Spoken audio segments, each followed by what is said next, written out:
ফেরাউন যখন তার সীমা অতিক্রম করেছিল, ওই ফেরাউনকে রব্বুল আলামিন বড় কোনো সৈন্য দিয়ে, বড় কোনো বাহিনী দিয়ে দুনিয়া থেকে বিদায় করেন নাই।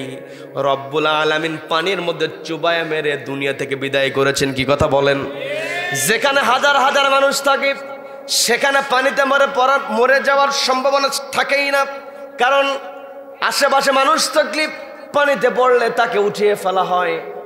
অথচ ফেরাউনের চতুর্পাশে হাজার হাজার পাইক পেয়াদা থাকার পরও ফেরাউনকে পানিতে চুবিয়ে মেরে আজ মিশরের জাদুঘরে শুটকি বানিয়ে রেখেছেন কে? আর একটু ক্লিয়ার করে বলি, জাতির পিতা ইব্রাহিম আলাইহিস সালাতু ওয়াস সালামকে যখন নমরুদ অগ্নিকুণ্ডে নিক্ষেপ করেছিল, সে ইব্রাহিম আলাইহিস সালাতু ওয়াস সালামকে থামিয়ে দেওয়ার চক্রান্ত করেছিল। রব্বুল আলামিন সীমা অতিক্রম করার পরে ওই নমরুদকে দুনিয়া থেকে বিদায় করেছেন ছোট্ট একটা প্রাণী মশা, তাও আবার ল্যাংড়া। কি কথা বলেন? আল্লাহ তো চাইলে বড় কোনো যোদ্ধা দিয়া, বড় কোনো মুজাহিদকে দিয়ে ফেরাউনকে নাস্তানাবুদ করতে পারতেন, কিন্তু আল্লাহ তা করলেন না। আব্রাহা যখন বিশাল অস্তি বাহিনী নিয়ে এসেছিল কাবা ঘরকে আক্রমণ করার জন্য, রব্বুল আলামিন সেই জায়গায় তো বড় কোনো বাহিনী পাঠান নাই। রব্বুল আলামিন তয়রন আবাবিল, যাকে যাকে পাঠিয়েছেন ছোট্ট ছোট্ট পাখি, যেই পাখিদের ঠোঁটে ছিল মটর দানার মতো পাথরকুচি, উপর থেকে পাখিরা ছেড়ে দিয়েছে বিশাল বড় হস্তি বাহিনী, চিবানো ঘাসের মতো হয়ে গিয়েছে। বলেন আল্লাহু আকবার। আবার আবু জাহেল যেই কোরআন নবীজি আনলেন, নবীজি যখন কোরআনের দাওয়াত দিয়েছেন, নবীজিকে মক্কাতে সবচেয়ে বেশি কষ্ট দিয়েছে আবু জেহেল। আবু জেহেল তো ছিল নেতা, শুধু নেতা ছিল না, সে ছিল নেতাদেরও নেতা। কি কথা বলেন? সে ছিল সবচাইতে বড় নেতা। আল্লাহ তো চাইলে এই বড় নেতাকে সাইজ করার জন্য ওই বদরের প্রান্তরে বড় কোন সাহাবীদেরকে দিয়া আবু জেহেলকে নাস্তানাবুদ করতে পারতেন, কিন্তু আল্লাহ তার ক্ষমতা প্রদর্শনের জন্য আল্লাহ বড় কোনো মুজাহিদকে দেন নাই। ছোট্ট ছোট্ট দুইজন ভাই মাআজ এবং মুআওয়াজ, দুই বালকের দ্বারা আবু জেহেলকে আল্লাহ নাস্তানাবুদ করেছেন। কথা বলেন ঠিক কিনা? তার মানে কোন জালিমের চেয়ারকে নড়বড়ে করে দিতে, চেয়ার থেকে জালিমকে ফালায়া দিতে আল্লাহর বড় কোনো শক্তির প্রয়োজন হয় না। এতক্ষণ তো আমরা শুনলাম ইতিহাস, সর্বশেষ আমরা ইতিহাস শুনেছি, সর্বশেষ আমরা যে ইতিহাসের সাক্ষী হয়েছি, দীর্ঘ 15 থেকে 16টা বছর এই বাংলার জমিনে যেই লেডি ফেরাউন অত্যাচার করেছে, এই লেডি ফেরাউনকে তাড়ানোর জন্য আল্লাহ বড় কোনো বাহিনীকে সামনের কাতারে দেন নাই, বড় কোনো দলকে আল্লাহ সামনের কাতারে দিলেন না। সবাই পড়ুন আউযু বিল্লাহি মিনাশ শাইতানির রাজীম। বিসমিল্লাহির রাহমানির রাহিম।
زادتهم إيمانا وعلى ربهم يتوكلون.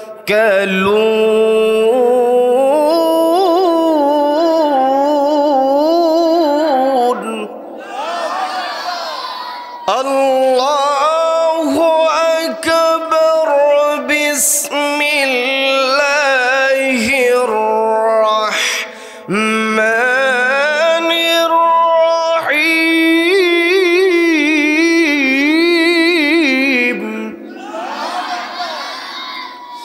إن الله وملائكته يصلون على النبي يا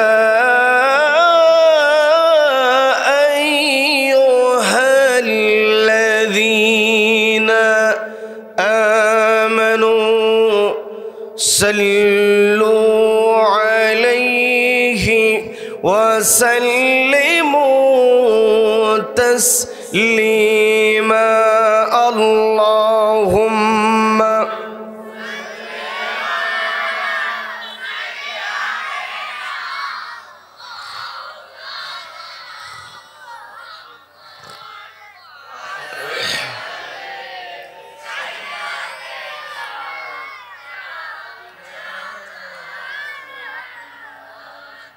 যে মানুষ মানুষের বেদনায় কেঁদেছিলেন জীবন মদিনা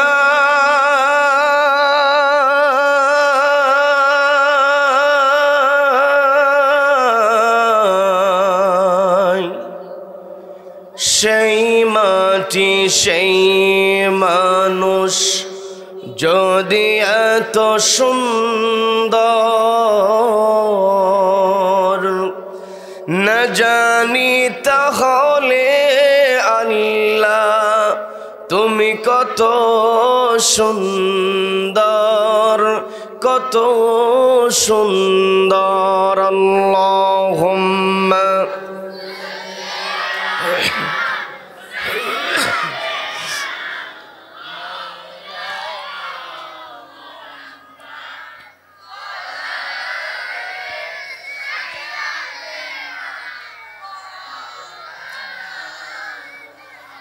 সবাই পড়ুন বালাগাল উলা বিকামালিহি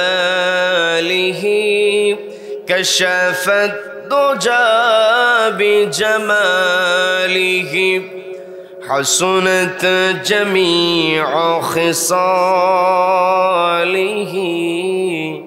সাল্লু।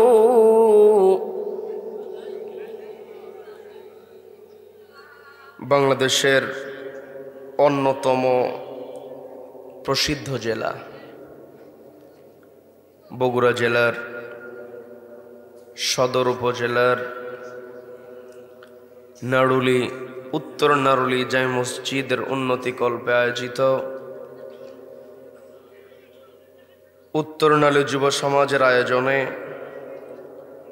মাহফিল পরিচালনা কমিটিবৃন্দের উদ্যোগে দশম বার্ষিকী তাফসিরুল কোরআন মাহফিলের আজকের এই রহমতপূর্ণ বরকতপূর্ণ দ্বীনি মজলিসের সম্মানিত সুযোগ্য অনারেবল প্রেসিডেন্ট সভাপতিত্ব করছেন শ্রদ্ধাভাজন জনাব আলহাজ মোহাম্মদ আব্দুল জলিল সাহেব, রয়েছেন সহ সভাপতি মণ্ডলীর সদস্যবৃন্দ, আজকের মাহফিলের সম্মানিত প্রধান অতিথি সাবেক ছাত্রনেতা বিশিষ্ট রাজনীতিবিদ জনাব মোহাম্মদ ভিপি শহীদুন নবী সালাম সাহেব, আজকের মাহফিলের সম্মানিত বিশেষ অতিথি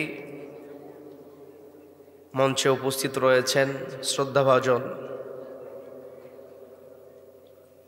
সাবেক কাউন্সিলর জনাব মোহাম্মদ রুস্তম আলী সাহেব, আজকের মাহফিলের সম্মানিত আমন্ত্রিত অতিথি যিনি আমেরিকা থেকে আজকে উপস্থিত হয়েছেন জনাব মোহাম্মদ জাহাঙ্গীর আলম লিপন সাহেব সহ বরেণ্য অতিথিবৃন্দ, আমার পূর্বে কোরআন হাদিস থেকে গুরুত্বপূর্ণ আলোচনা রেখেছেন বিশিষ্ট আলেমে দ্বীন ইসলামী চিন্তাবিদ শ্রদ্ধাভাজন হযরত মাওলানা মুফতি মুর্শিদুল ইসলাম সাহেব, আলোচনা রেখেছেন নারুলি উত্তরপাড়া জামে মসজিদের সম্মানিত সুযোগ্য খতিব শ্রদ্ধাভাজন হযরত মাওলানা ফজলে রাব্বি হাফিজাহুল্লাহ কথা বলেছেন। আলেমে দ্বীন হাফেজ মাওলানা আরিফ বিল্লাহ সাহেব সহ আমন্ত্রিত উলামায়ে কেরাম, আমার পাশে বসে আছেন আমার অত্যন্ত কাছের ভালোবাসার মাওলানা বরকতুল্লাহ ভাই সহ আমন্ত্রিত উলামায়ে কেরাম রয়েছেন, এলাকার গণ্যমান্য ব্যক্তিবর্গ, বিশেষ করে আমার সামনে বসে আছেন অত্র এলাকার পার্শ্ববর্তী এলাকা হতে আগত কোরআন প্রেমিক, নবী প্রেমিক, তাওহীদি জনতা। পর্দার অন্তরাল থেকে শুনছেন আমার অত্যন্ত শ্রদ্ধেয় মা এবং বোনেরা। আলোচনার সূচনায় আমি আপনাদেরকে অভিনন্দন জানাচ্ছি, মোবারকবাদ জ্ঞাপন করছি রব্বুল আলামিনের শেখানো ভাষায়। বলছি আসসালামু আলাইকুম ওয়া রাহমাতুল্লাহি ওয়া বারাকাতুহু। সম্মানিত দ্বীনী ভাইয়েরা, আলোচনায় প্রবেশের পূর্বে আমি জানতে চাচ্ছি আপনারা সকলে কেমন আছেন? রব্বুল আলামিন আমাকেও ভালো রেখেছেন, বলি আলহামদুলিল্লাহ। এই যে আমরা ভালো আছি, আমাদেরকে ভালো রাখার একমাত্র কেবলমাত্র কর্তৃত্ব কার হাতে? যে রব্বুল আলামিন আমাদেরকে ভালো রেখে সুস্থ রেখে সারাদিনের হাজারো কর্মব্যস্ততার পর ক্লান্ত শরীর নিয়ে যে সময়টাতে ঘরে ফেরার কথা ছিল, ঠিক সেই সময়টাতে ঘরের আকর্ষণকে প্রত্যাখ্যান করে বিছানার টানকে উপেক্ষা করে যে মহান মুনিব আমাদেরকে কোরআনের ময়দানে আসার বসার এবং কোরআনুল কারীম থেকে কিছু কথা বলা এবং শোনার মতো তৌফিক দান করলেন, সেই মহান মুনিবের দরবারে শুকরিয়া আদায় করে আমরা সকলে একযোগে বলে উঠছি আলহামদুলিল্লাহ। আবারও বলছি আলহামদুলিল্লাহ। আল্লাহু আকবার। লা ইলাহা ইল্লাল্লাহু আল্লাহু আকবার ওয়ালিল্লাহিল হামদ ওয়ালিল্লাহিল হামদ। আমরা কৃতজ্ঞতা আদায় করলাম কার? জীবনের প্রত্যেকটা ক্ষেত্রে একজনের প্রশংসা হবে, তিনি কে? আমাকে আপনাকে সৃষ্টি করেছেন কে? আল্লাহ is the creator of all creations. যত সৃষ্টি আছে সব সৃষ্টি আল্লাহ করেছেন। কাজেই এই পৃথিবীতে যদি প্রশংসা করতে হয়, প্রশংসা কেবল আল্লাহর হবে। আল্লাহ ব্যতীত অন্য কেউ প্রশংসিত হতে পারে? None can be praised, only Allah will be praised. সবাই চিৎকার দিয়ে বলেন আল্লাহু আকবার, আল্লাহু আকবার। এই যে আমরা আল্লাহর বরত্বের ঘোষণা দিলাম, আল্লাহু আকবার স্লোগান উচ্চারণ করলাম, এই আল্লাহু আকবার স্লোগানের সঙ্গে আমার আপনার সম্পর্ক আছে না নাই? সম্মানিত দ্বীনী ভাইরা, এই আল্লাহু আকবার স্লোগানের সঙ্গে আমার আপনার সম্পর্কটা কেমন একটু বোঝার চেষ্টা করবেন। আপনাদের জানা কথা আমি একটু বোঝানোর জন্য বলবো, বিরক্ত হবেন নাকি? এই যে আমি আপনি পৃথিবীতে আগমন করেছি, যেই দিন আমি আপনি মায়ের পেট থেকে ভূমিষ্ঠ হয়েছি, সেই দিন আমি আপনি ছিলাম পরিবারে একজন নতুন অতিথি। কি কথা বলেন? একটা সন্তান যখন মায়ের পেট থেকে পৃথিবীতে আগমন করে, ওই সন্তান শুধুমাত্র পরিবারের নতুন অতিথি নয়, গোটা দুনিয়াতে গোটা পৃথিবীতে নতুন অতিথি হিসাবে তাকে পাঠান কে? এই যে নতুন অতিথি নবজাতক পৃথিবীতে আগমন করল, নতুন অতিথি, কোথাও কোনো অতিথির আগমন ঘটলে অতিথিকে স্বাগত জানাতে হয়, ওয়েলকাম করতে হয়, অভ্যর্থনা জানাতে হয়। অতিথিকে যদি সম্মান না দেওয়া হয়, অভ্যর্থনা না দেওয়া হয়, স্বাগত না জানানো হয়, অতিথি মন খারাপ করে কি করে না? এই যে পৃথিবীতে নতুন অতিথি আগমন করল, ছোট্ট শিশু, এই শিশুকে কিভাবে স্বাগত জানাতে হবে সিস্টেমটা শিখিয়ে দিয়েছেন কে? যখন কোনো সন্তান মায়ের পেট থেকে পৃথিবীতে আগমন করবে, ভূমিষ্ঠ হওয়ার সঙ্গে সঙ্গে নতুন অতিথিকে স্বাগত জানাতে হয় ডান কানে আযান দিয়া, বাম কানে ইকামত দিয়ে। কথা বলেন ঠিক কিনা? ডান কানে আযান, বাম কানে ইকামত যখন উচ্চারণ করা হয়, ওই সময় আল্লাহু আকবারের স্লোগান আছে না নাই?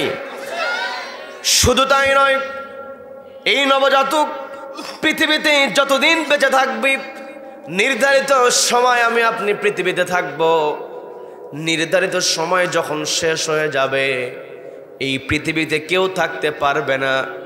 যেই সৃষ্টির মধ্যে আল্লাহ প্রাণের সঞ্চালন ঘটিয়েছেন, সেই প্রাণীদের ব্যাপারে আল্লাহ বলছেন, কুল্লু নাফসিন যায়িকাতুল মাউত। আল্লাহ বলছেন প্রত্যেকটা প্রাণকে অবশ্যই মৃত্যুর স্বাদ গ্রহণ করতে হবে। এই পৃথিবীতে আমি আপনি এসেছি, নির্ধারিত সময় যখন শেষ হয়ে যাবে, মালাকুল মউত যখন এসে আমার আপনার জানটা কেড়ে নেবে, আমার আপনার দেহ থেকে যখন রুহটা বের হয়ে যাবে, এই পৃথিবীর কোনো মানুষ আমাকে আপনাকে আর মাটির উপরে রাখতে চাইবে না। সবার একটাই চিন্তা, কত দ্রুত লাশটাকে মাটি চাপা দেওয়া যায়, কবরস্থ করা যায়। কি কথা বলেন? যত বড় চেয়ারের মালিক হোক না কেন, যত বড় সম্পত্তির মালিক হোক না কেন, যত ভালোবাসার মানুষ হোক না কেন, কেউ আর তাকে এই পৃথিবীতে থাকতে দিবে না। এমনও হয়েছে সন্তান বহু দূরে থাকে, আসতে দেরি হয়ে যাবে, সবাই সিদ্ধান্ত নিয়ে বলছে ওর যেহেতু আসতে দেরি হবে, ওর মায়ের লাশটা আর দেরি করা ঠিক হবে না। সন্তান উপস্থিত হওয়ার পূর্বে সবাই কিন্তু ওই তার মাকে কবরস্থ করে দেয়। কি কথা বলেন? তার মানে আমার আপনার মরণ হয়ে গেলে আমার আপনার কোনো মূল্য থাকবে না। বন্ধুগণ, আমি যে কথা বলতে নিয়েছিলাম, এই যে আমি আপনি যখন মৃত্যুবরণ করব, জীবিত মানুষেরা আমাকে আপনাকে দাফন করবে, আমাকে আপনাকে কাফন পড়ায়া ওই কবরে নামানো হবে। ওই কবরে নামানোর পূর্বে লাশটাকে সামনে রেখে দিয়ে জীবিত মানুষেরা একটা দোয়ার নামাজ আদায় করে। সবাইকে বলতে হবে সেই নামাজের নাম কি? এই জানাজা নামাজের মধ্যে 4 বার আল্লাহু আকবার স্লোগান আছে না নাই? তার মানে আমি আপনি পৃথিবীতে যেই দিন আগমন করেছি, আমাকে আপনাকে স্বাগত জানানো হয়েছে আল্লাহু আকবার স্লোগান দিয়া। আবার যেই দিন আমি আপনি পৃথিবী ছেড়ে চলে যাব, আমাকে আপনাকে বিদায় জানানো হবে আল্লাহু আকবার স্লোগান দিয়ে। কথা বলেন ঠিক কিনা? এর দ্বারা বোঝা গেল মাঝখানে আমি আপনি পৃথিবীতে যতদিন থাকবো, আমার আপনার একমাত্র স্লোগান হবে নারায়ে তাকবীর। এই আল্লাহু আকবার স্লোগানকে আমাকে আপনাকে ধারণ করতে হবে। আল্লাহু আকবার স্লোগানকে ধারণ করা মানেই হলো একটি কিতাবকে মেনে নেওয়া। সবাইকে বলতে হবে সেই কিতাবের নাম কি? আল্লাহ রাব্বুল আলামিন আমাকে আপনাকে এই কোরআনটা দিয়েছেন। এই পৃথিবীতে যত সৃষ্টি আছে, সমস্ত সৃষ্টির মধ্যে রব্বুল আলামিন আমাকে আপনাকে সর্বশ্রেষ্ঠ। সুবহানাল্লাহ। আমরা মানুষ হলাম আশরাফুল মাখলুকাত। আল্লাহ বলছেন, ওয়ালাকাদ কাররামনা বানি আদম, আদম সন্তানকে আমি সম্মানিত করেছি, আদম সন্তানকে আমি মর্যাদাবান বানিয়েছি। এই মর্যাদা আমি আপনি তখনই ধরে রাখতে পারবো যখন আমার আপনার পথ চলার গাইডলাইন হবে একটি কিতাব। সেই কিতাবের নাম কি? এই কোরআন যদি আমার আপনার সঙ্গে থাকে, তবে আমি আপনি সম্মানিত হতে পারবো। কোরআন যার কাছে নাই, যত বড় চেয়ারে বসুক না কেন, যত বড় টাকার মালিক সে হোক না কেন, টাকা থাকতে পারে, চেয়ার থাকতে পারে, কিন্তু কোরআন যদি না থাকে সে কখনো সম্মানিত হতে পারবে না। কথা বলেন ঠিক কিনা? এই কোরআন এমন একটি কিতাব, এই কোরআনের সঙ্গে যার সংস্পর্শে লেগে যায় সম্মানিত হয়ে যায়। শুধু মানুষ নয়, এই যে আমি আপনি কোরআনটাকে মুড়িয়ে রাখার জন্য পাতলা কাপড়, কম দামি কাপড় নিয়ে এসে গিলাফ বানানো হয়। আমার আপনার চোখের সামনে অনাকাঙ্ক্ষিতভাবে যদি ওই গিলাফটা মাটিতে পড়ে থাকে, আমি আপনি যত ব্যস্তই থাকি না কেন, ওই মাটিতে পড়ে থাকা গিলাফটাকে মাটি থেকে উঠায়া চুমুকে বুকের মধ্যে জড়িয়ে ধরে। কি কথা বলেন? রিহালের সঙ্গীত, কম দামি প্লাস্টিকের রিহাল পাওয়া যায়, কাঠের টুকরো দিয়ে বানানো রিহাল। এই রিহালের সঙ্গে যদি অনাকাঙ্ক্ষিতভাবে, অনিচ্ছাকৃতভাবে আমার আপনার পাটা লেগে যায়, আমি আপনি ওই প্লাস্টিকের রিহাল, কাঠের রিহালটাকে চুমুখে বুকের মধ্যে জড়িয়ে ধরি, একটাই কারণ ওই কাপড়ের টুকরার দাম কম হতে পারে, কিন্তু কোরআনের সংস্পর্শে আসার কারণে তার মর্যাদা বেড়ে গিয়েছে। কথা বলেন ঠিক কিনা? এই জন্য আমাকে আপনাকে কোরআনের সঙ্গে সম্পর্ক রাখতে হবে।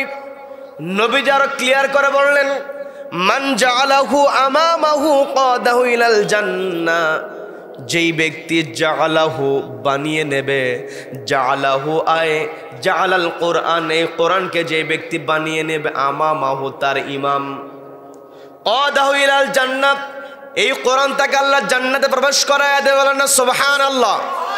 আমার পূর্বে মুফতি মুর্শিদুল ইসলাম ভাই আপনাদেরকে বুঝিয়েছেন, দুনিয়ার সফলতা চূড়ান্ত সফলতা নয়, চূড়ান্ত সফলতা হলো আখিরাতের সফলতা। কি কথা বলেন? আল্লাহ রাব্বুল আলামিন পবিত্র কোরআনের 3 নম্বর সূরা সূরাল ইমরানের 185 নম্বর আয়াতে সুন্দর করে জানিয়ে দিচ্ছেন, ফামান যুহজিহা আনিন নারি ওয়া উদখিলাল জান্নাতা ফাকাদ ফাজ।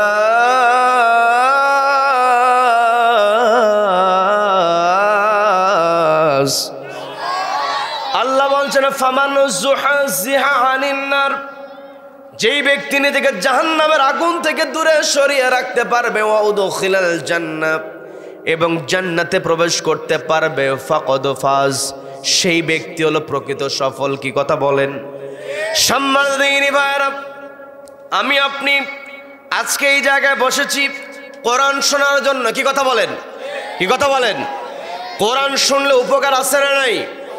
আমি আমার আলোচনার সূচনায় পবিত্র কোরআনের 8 নম্বর সূরা সূরা আনফালের 2 নম্বর আয়াতে কারিমা তেলাওয়াত করেছি, যে আয়াতের মধ্যে আল্লাহ কোরআন শোনার ফজিলত সহ 3টা মুমিনের বৈশিষ্ট্য তুলে ধরেছেন। পবিত্র কোরআনের বিভিন্ন জায়গায় ইমানদার বান্দার, মুমিন বান্দার বৈশিষ্ট্য আল্লাহ বিভিন্নভাবে তুলে ধরেছেন। আমি আমার তেলাওয়াতকৃত আয়াতের মধ্যে যে 3টা বৈশিষ্ট্যের কথা আল্লাহ বলেছেন, এই 3টা বৈশিষ্ট্যকে কেন্দ্র করে কিছু কথা আপনাদের সামনে বলবো। আল্লাহ আমাকে বলার এবং আপনাদের শোনার এবং আমল করার তৌফিক দান করুন। বলেন আমিন। সম্মানিত ভাইরা, আল্লাহ রাব্বুল আলামিন সুন্দর করে বলছেন, ইন্নামাল মুমিনুনা আল্লাযীনা ইযা যুকিরাল্লাহু ওয়াজিলাত কুলুবুহুম ওয়া ইযা তুলিয়াত আলাইহিম আয়াতুহু যাদাতুহুম ঈমানান ওয়া আলা রাব্বিহিম ইয়াতাওয়াক্কালুন।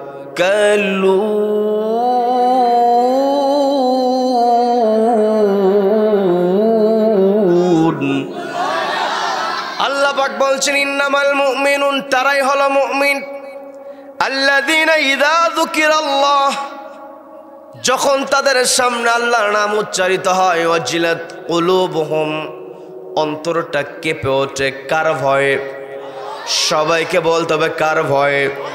তার মানে মুমিন বান্দার 1 নম্বর বৈশিষ্ট্য হলো, মুমিন বান্দাকে এমনভাবে তার জীবনটা গড়তে হবে, তার জীবন চলার পথে আল্লাহকে ভয় করেই চলতে হবে। কি কথা বলেন? আল্লাহকে ভয় করে যদি আমি আপনি চলতে পারি, তবে আমি আপনি আল্লাহর পছন্দের বান্দা হতে পারবো। কি কথা বলেন? এই পৃথিবীতে আমার আপনার সবচাইতে বড় পরিচয় হলো আমরা আল্লাহর গোলাম। এই পৃথিবীতে কেউ প্রেসিডেন্ট হতে পারে, প্রধানমন্ত্রী হতে পারে, পৃথিবীর সবচাইতে ধনাঢ্য ব্যক্তি হতে পারে, যার পরিচয় যেমন হতে পারে, ওই পরিচয়গুলো কোনো কাজে আসবে না। পরিচয়টা আসবে সে কতটুকু আল্লাহর গোলাম হতে পেরেছে। কি কথা বলেন? আমার আপনার নবী বিশ্বনবী জনাব মুহাম্মদুর রাসূলুল্লাহ সাল্লাল্লাহু আলাইহি ওয়াসাল্লাম, তিনি হলেন আল্লাহর সর্বশ্রেষ্ঠ সৃষ্টি। আল্লাহ রাব্বুল আলামিন আমাকে আপনাকে যে শাহাদাত শিখিয়ে দিয়েছেন, সেখানেও কিন্তু আমরা নবীদের ব্যাপারেও সাক্ষ্য দিয়ে থাকি। কি কথা বলেন? আমরা বলি আশহাদু আন্না মুহাম্মাদান আবদুহু ওয়া রাসূলুহু।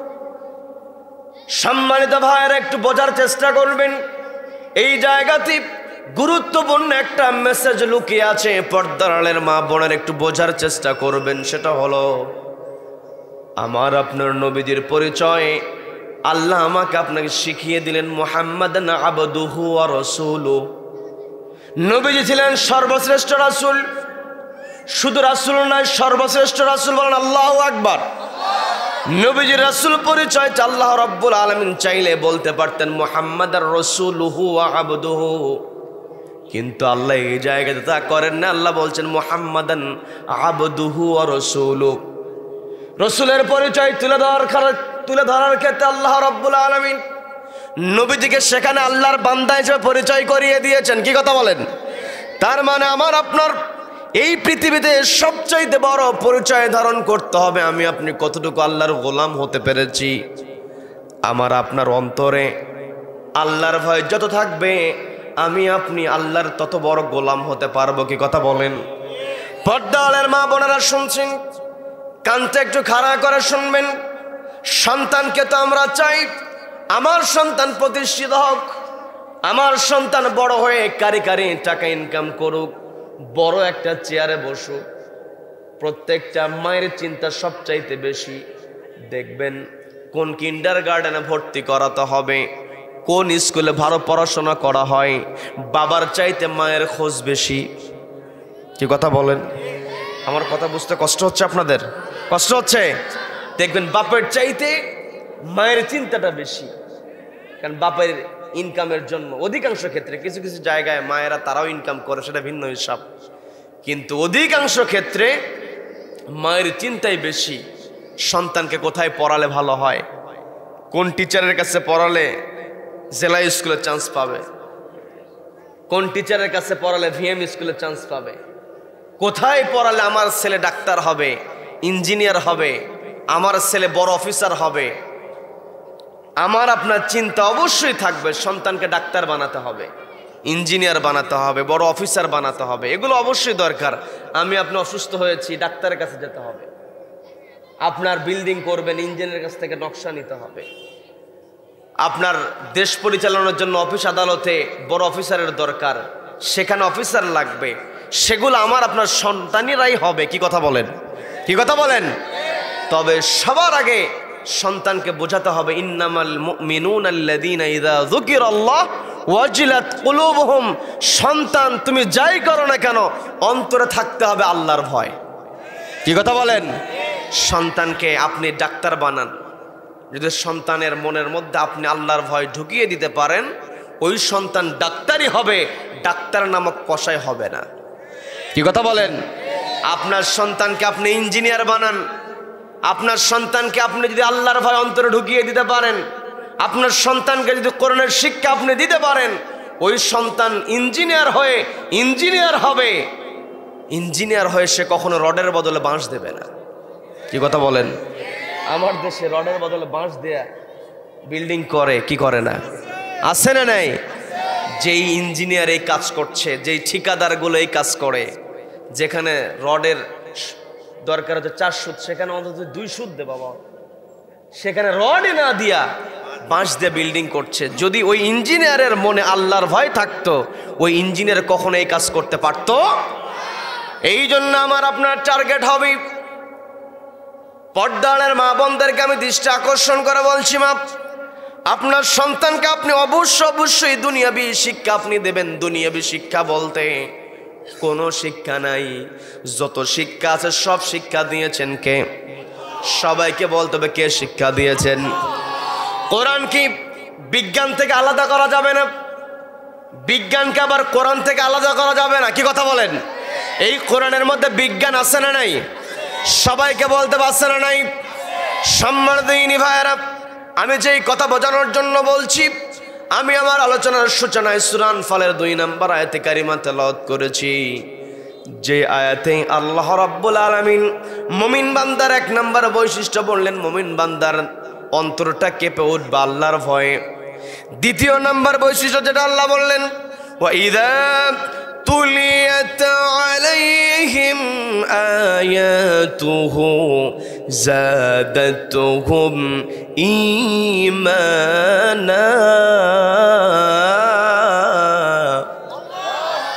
আল্লাহ বলছেন ওয়াইদা তুলিয়াত আলাইহিম, যখন মুমিন বান্দাদের সামনে তেলাওয়াত করা হবে আয়াতুহু, আল্লাহর কোরআনের আয়াত, যাদাতুহুম ঈমানা, ঈমানটাকে বহুগুণে বৃদ্ধি করে দেবেন কে?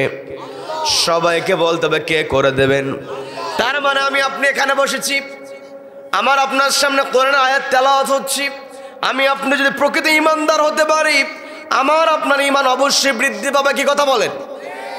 যখন কোনো মুমিন বান্দার ঈমান বৃদ্ধি পেয়ে যায়, তৃতীয় নম্বর বৈশিষ্ট্য হলো মুমিন বান্দা ও আলা রাব্বিহিম ইয়াতাওয়াক্কালুন, তাওয়াক্কুল করে, ভরসা করে কার ওপরে? তার মানে আল্লাহকে ভয় করতে হবে। আল্লাহকে ভয় করি, ঈমান বাড়ানোর জন্য কোরআন বেশি বেশি তেলাওয়াত করতে হবে। কি কথা বলেন? এরপরে আমার আপনার ঈমান যখন বেড়ে যাবে, তাওয়াক্কুল করতে হবে আল্লাহর ওপরে। এই পৃথিবীতে আমি আপনি যখন কোরআন মানতে যাব, এই কোরআন যখন আমার আপনার সঙ্গে থাকবে, শুধুমাত্র সকাল বিকাল কোরআন তেলাওয়াত করলাম তা কিন্তু নয়। এই কোরআন আল্লাহ যে বিধান দিয়েছেন, এই বিধান বাস্তবায়নের জন্য আমাকে আপনাকে অবশ্যই চেষ্টা করতে হবে। কি কথা বলেন? আমি আপনি একাকী নামাজ পড়লাম, একাকী রোজা করলাম, হজ করলাম, যাকাত দিলাম, অর্থ আছে দান করলাম, আমি আপনি মনে করি অনেক সময় আমাদের ভুল ধারণা হয়ে যায়। আমাদের ভুল ধারণা চলে আসে, আমি তো একাকী নামাজ পড়ছি, রোজা করছি, সত্য কথা বলছি, হালাল রিজিকের মধ্যে চলছি, আমার জান্নাত কে ঠেকায়? এমন চিন্তাওয়ালা মানুষ আছে না নেই? সবাইকে বলতে পারছে না নেই? এই পৃথিবীতে আল্লাহ রাব্বুল আলামিন আমার আপনার জন্য সবকিছু তৈরি করেছেন। আমার ভাই, শ্রদ্ধাভাজন বড় ভাই রুস্তম আলী ভাই, তিনি এক লাইনের কথা বলেছেন। তিনি যেই কথাটা বলেছেন সেই কথাটা হলো পবিত্র কোরআনের 2 নম্বর আয়াত, 2 নম্বর সূরা, সূরা বাকারার 29 নম্বর আয়াত। যেই জায়গাতে আল্লাহ বলছেন হুয়াল্লাযী খালাকা লাকুম মা ফিল আরদি জামিআ।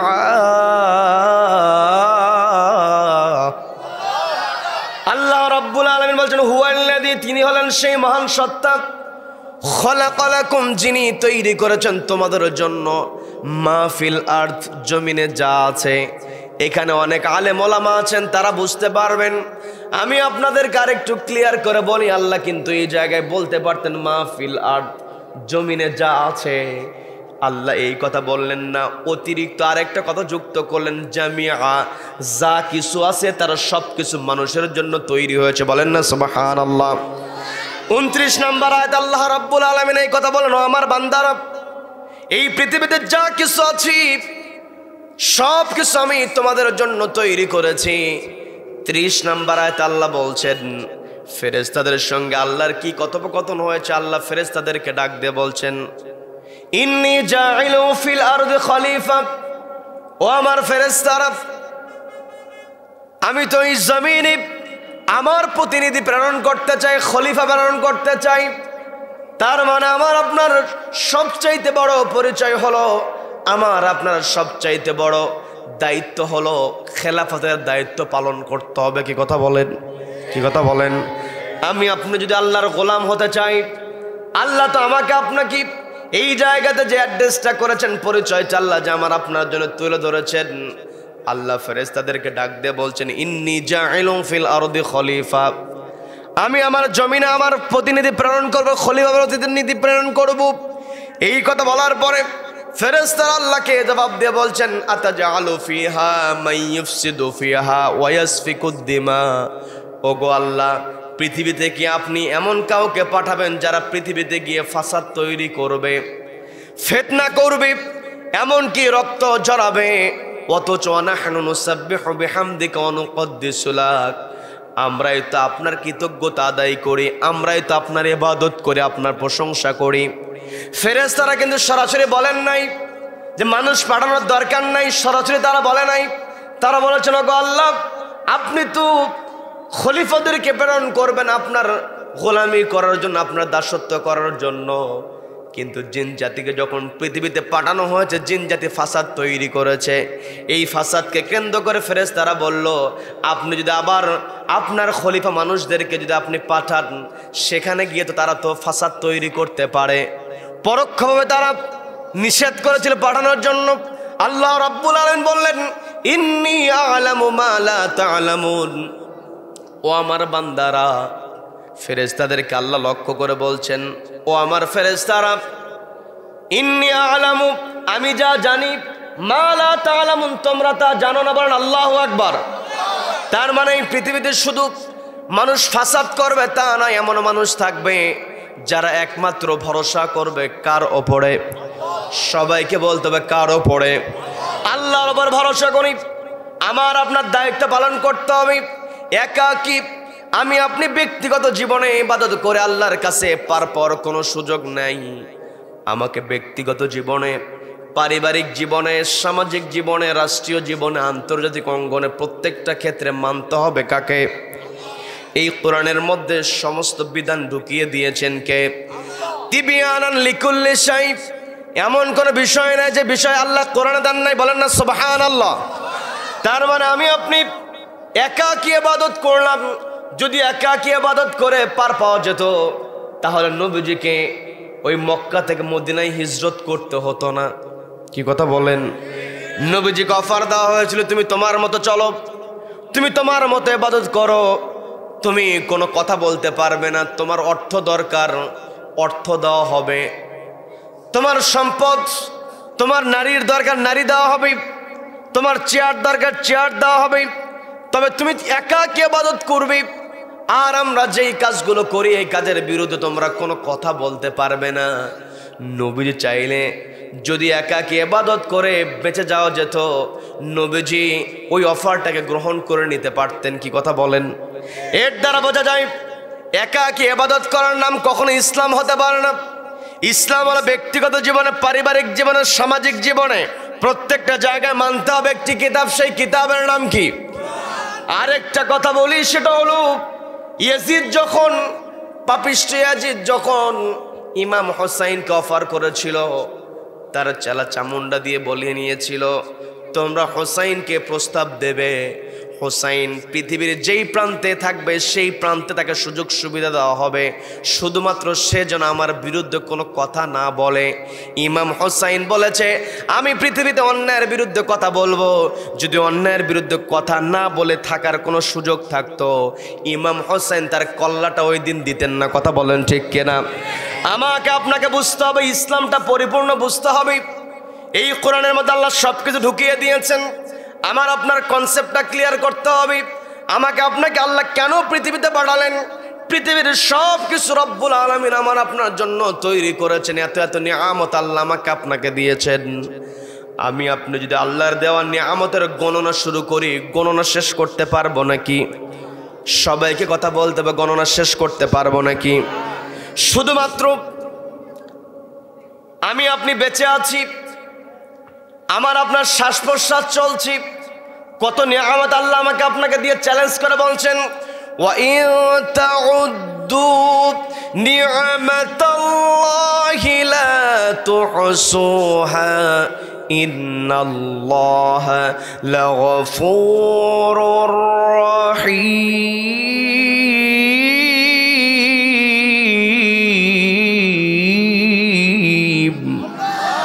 আল্লাহ বলছেন, আমার বান্দারা, ওয়া ইন তাউদ্দু নি'মাতাল্লাহ, তোমরা যদি আমি আল্লাহ আমার নিয়ামতের গণনা শুরু করে দাও, লা তুহসুহা, তোমরা কখনো হিসাব মেলাতে পারবে না।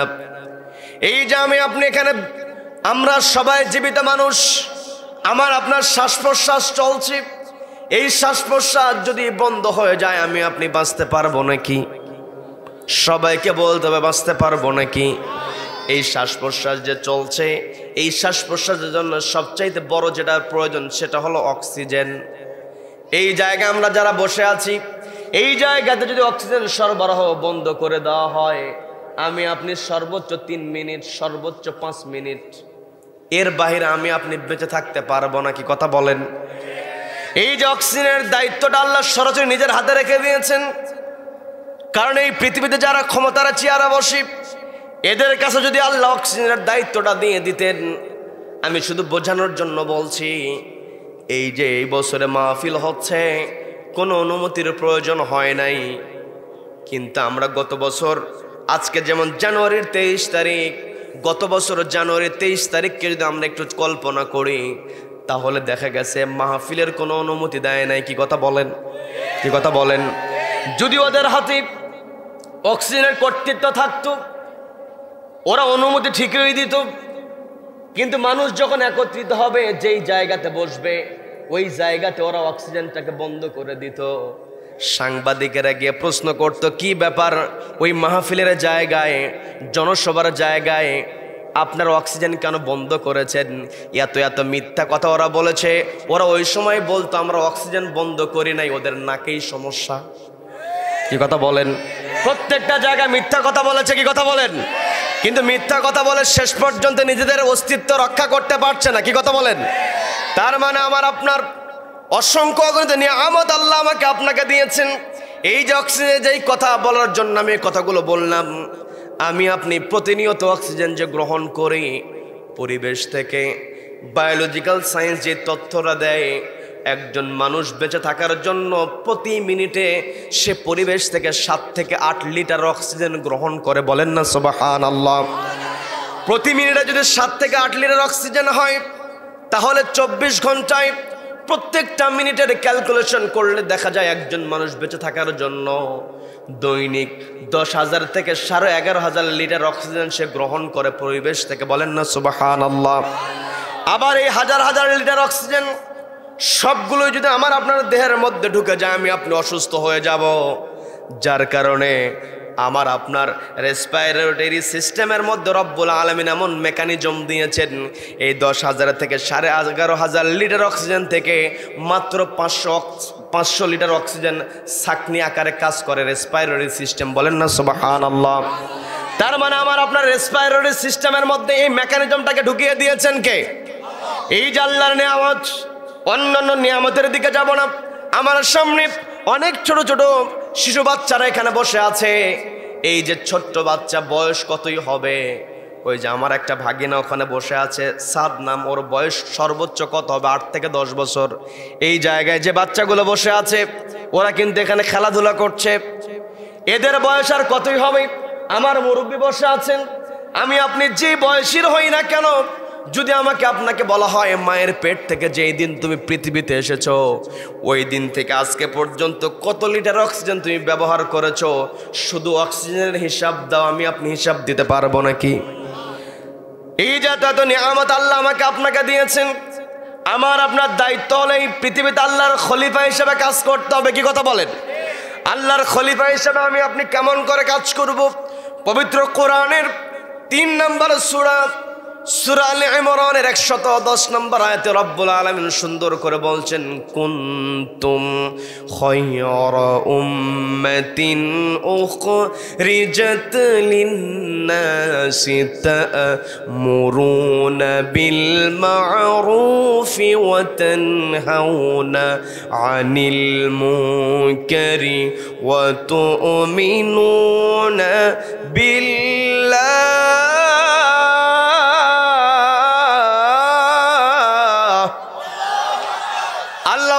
আমার বান্দারা, কুনতুম খায়রা উম্মাহ, তোমরা উত্তম জাতি হতে পারবে।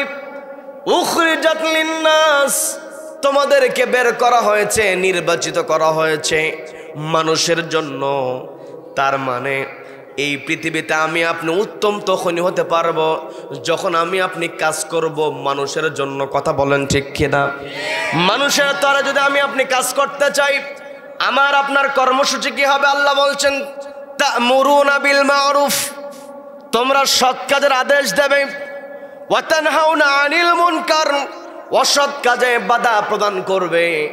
তার মানে এই পৃথিবীতে আমার আপনার দায়িত্ব হলো সৎ কাজের আদেশ দেওয়া। এখন আমি আপনি যদি ভালো কাজের আদেশ দিতে যাই, আগে নিজেকে সেই কাজটা করতে হবে। কি কথা বলেন? আল্লাহ বললেন, তা'মুরুনা বিল মা'রুফ, সৎ কাজের আদেশ দাও। ওয়া তানহাউনা আনিল মুনকার, অসৎ কাজে বাধা প্রদান করো। আমার আপনার এই দুইটা কর্মসূচি আমাকে আপনাকে পালন করে চলতে হবে। সম্মানিত বন্ধুগণ, তা'মুরুনা বিল মা'রুফ, সৎ কাজের আদেশ দেওয়া। আল্লাহ আমাকে আপনাকে বলছেন তা'মুরুনা বিল মা'রুফ, তোমরা সব। একইভাবে আল্লাহ রাব্বুল আলামিন পবিত্র কোরআনের 16 নম্বর সূরা নাহলের 90 নম্বর আয়াত আল্লাহ বলছেন, ইন্নাল্লাহা ইয়া'মুরু বিল আদলি ওয়াল ইহসান ওয়া ইতা'i যিল কুরবা। এই আয়াতের সঙ্গে আমার আপনার একটা সম্পর্ক আছে। সম্পর্কটা হলো, আজকে তো জুমার রাত্রি। এই জুমার রাত্রিতে আগামীকালকে জুমার খতিব তিনি যখন সানি খুতবা পাঠ করেন, তিনি শেষের দিকে যে আয়াতটা তেলাওয়াত করেন, ইন্নাল্লাহা ইয়া'মুরু বিল আদলি ওয়াল ইহসান ওয়া ইতা'i যিল কুরবা, এতদূর পর্যন্ত যেতে হয় না। মুসল্লিরা যখনই শুনতে পায় ইন্নাল্লাহা ইয়া'মুরু বিল আদল, এই পর্যন্ত বলতে বলতে মুসল্লিরা গা ছাড়া দেয়, এখন দাঁড়াতে হবে। কি কথা বলেন? কি কথা বলেন? তার মানে আমি আপনি প্রত্যেক জুমার দিন আয়াতটা বারবার শুনেছি, কিন্তু এই আয়াতের মধ্যে আল্লাহ কোন মেসেজটা দিয়েছেন? ইমাম সাহেব আয়াত বললেন আর আমি নামাজের জন্য দাঁড়িয়ে যাওয়ার প্রস্তুতি নিলাম, এটার জন্য কিন্তু আয়াতটা অবতীর্ণ হয় নাই।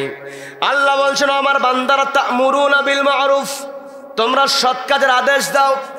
আর আল্লাহ নিজেই বলছেন, ইন্নাল্লাহা ইয়া'মুরু বিল আদল, আমি আল্লাহ আদালত কায়েমের অর্ডার দেই, ন্যায় বিচার প্রতিষ্ঠার অর্ডার দিই। তার মানে আমি আপনি যদি তা'মুরুনা বিল মা'রুফ, সৎ কাজের আদেশ যদি আমি আপনি দিতে চাই, সবার আগে আমাকে আপনাকে যে দায়িত্বটা পালন করতে হবে সেটা হলো সমাজের মধ্যে ন্যায় বিচার প্রতিষ্ঠা করতে হবে, রাষ্ট্রের মধ্যে ন্যায় বিচার প্রতিষ্ঠা করতে হবে। কি কথা বলেন? যেই সমাজের মধ্যে ন্যায় বিচার আছে, ওই সমাজে আমি আপনি ভালো কাজের কথা বলতে পারবো। যেই সমাজের মধ্যে ন্যায় বিচার আছে, সেই সমাজে আমি আপনি অন্যায় বাধা দিতে পারবো। কি কথা বলেন? কিন্তু সমাজের মধ্যে যদি ন্যায় বিচার না থাকে, মানুষের অধিকার যদি না থাকে, আমি আপনি যদি সেই জায়গাতে খারাপ কাজে বাধা দিতে যাই, আমার আপনার উপরে বিপদ চলে আসবে। কি কথা বলেন? কি কথা বলেন?